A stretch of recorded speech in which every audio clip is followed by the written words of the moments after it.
The Blind Man's Daughter. And this is an ancient story from Korea. Many years ago, there lived a poor blind man called Shim. He and his wife were childless, and never a day went past when the couple did not pray to the spirits for the blessing of a child. It was only after many years that their prayers were granted, and Shim's wife gave birth to a beautiful daughter whom they named Shim Chong. But sadly, the mother died soon after giving birth, and poor blind Shim was left to bring up the child alone and as best he could. The years went by, and Shim Chong grew into a beautiful young woman, devoted to her father. One day, old man Shim was walking out alone when he fell into a deep ditch that brought water to the fields. Every time he tried to scramble out, he slid back again into the mud.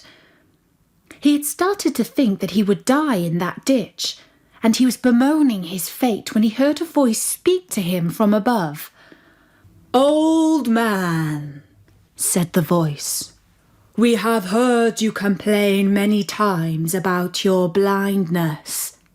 If you will give 300 sacks of rice to the temple as an offering to Lord Buddha, then we monks will pray for you to be able to see once again."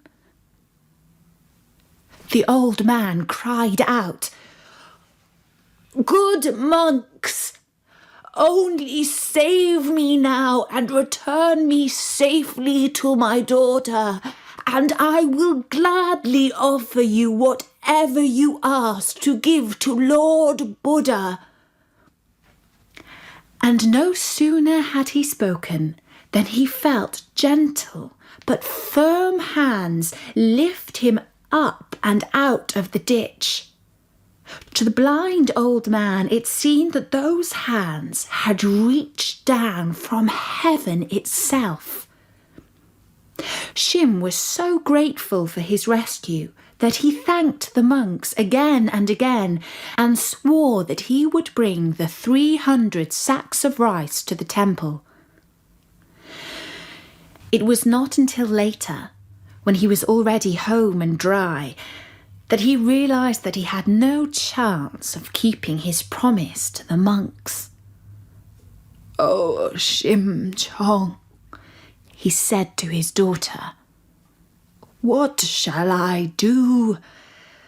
We are so poor that I could not offer 3 bowls of rice, let alone 300 sacks. Now what a terrible fate will befall us, for I have offended Lord Buddha himself." And father and daughter both began to weep, for neither of them could think of any way to pay their debt to the temple. That night, as Shim Chong lay awake, unable to sleep, her mother appeared to her and said, "Go down to the harbour tomorrow. There you will find a merchant looking for a young girl. Go with him, and he will provide the 300 sacks of rice." And it so happened that the dragon king of the East Sea was angry with a rich merchant, and he had sent storms to sink the merchant's ships on the way to China. After losing ship after ship in this way, the merchant had consulted the high priest of the Dragon King's temple, and he told the merchant that he must take a beautiful young maiden out to sea and sacrifice her to the Dragon King. The merchant offered a great quantity of gold to any family that would give up their daughter to the Dragon King of the East Sea. But none would enter into such a terrible deal.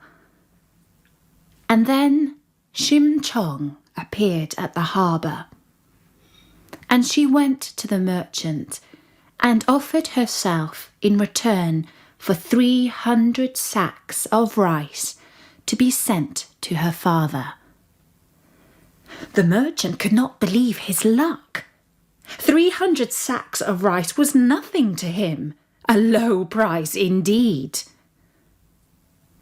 But although the merchant kept his promise, and although the monks did indeed pray for the return of old man Shim's sight, nothing happened. And now not only was he poor and blind, but he had lost his daughter too, and he was utterly alone. Shim Chong boarded the merchant's ship, and the ship put out to sea. At first the waters were calm, and then the Dragon King began to thrash his tail, and the waves started to toss the ship to and fro. The merchant told Shim Chong to put on her bright-coloured wedding dress, and then he brought her out of the hold and up onto the deck. Shim Chong quietly said a prayer, and then leapt over the side of the ship and into the waves. As soon as she had disappeared, the violent sea grew calm again. The sailors wept, because they had never seen a girl at once so beautiful and so brave. Shim Chong sank deeper and deeper into the icy cold sea. And when she opened her eyes, she was surrounded by bright fish of every colour and shape, and they led her to the palace of the Dragon King of the East Sea. And there she lived, happily at first, but it was not long before she began to miss her father deeply.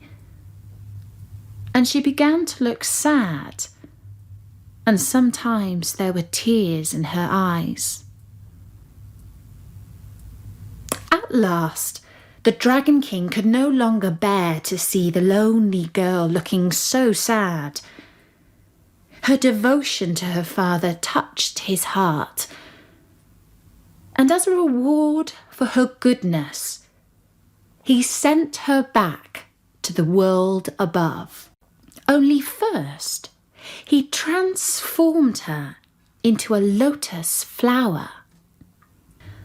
A fisherman found the giant lotus blossom in the mouth of the river, and he was so overcome by its beauty that he decided to make it a gift to the king of the land above. His queen had recently died, and he was in deep mourning. When he saw the flower, his eyes lit up in wonder. He thanked the fisherman with gold and set the flower up in his room. And every time he felt sad, he stood and looked at it, admiring its beauty. What he did not know was that each night, when the palace was asleep, Shim Chong would come out of the blossom and walk through the many beautiful chambers and halls. And at first light, she would merge back into the flower. One night, the king could not sleep, and he got out of bed and drew the blinds to let the moonlight into his room. He turned around and was amazed to see the most beautiful woman he had ever beheld. "Who are you?" he said. "Are you a spirit?" The girl tried to merge back into the lotus blossom, but it had vanished. She could not say who she was, for surely the king would not believe her story. But the king could not help but fall in love with her, and she was moved that such a powerful man could be so gentle and sincere. Not long after, they were married. And on their wedding day, he said to her, "My blossom, now you are my queen. Anything you wish, I shall grant. All you have to do is tell me your desire." And Shim Chong replied, "There is only one thing I wish for. Let there be a great banquet to celebrate our marriage, and may all the blind men of the kingdom be invited to dine with us." His bride's wish was strange and unexpected, but the king gladly granted it, and they held a banquet. And blind beggar men came from all four corners of the land to feast at the table of the king. And the new queen watched from behind the silk curtains, hoping to catch sight of her father. But though hundreds and hundreds of blind men came into the banqueting hall, not one was her father. And the queen had given up all hope of seeing him. "He must have died of grief when I went away," she thought sadly to herself. But one of the king's kindest and most faithful stewards called out, "Do not close the doors, for there is one more beggar for the banquet." And an old man entered the hall. Leaning on one shoulder of the steward, his clothes were ragged, and he was covered with dust from the journey, and he was so weak he could hardly walk. Shim Chong came out from behind the curtain and held his hand. "Father," she said, "it is I."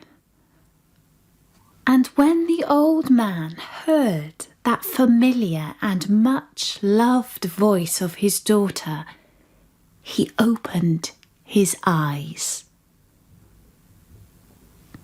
And that was the story of the blind man's daughter. I do hope you enjoyed the story as much as I did.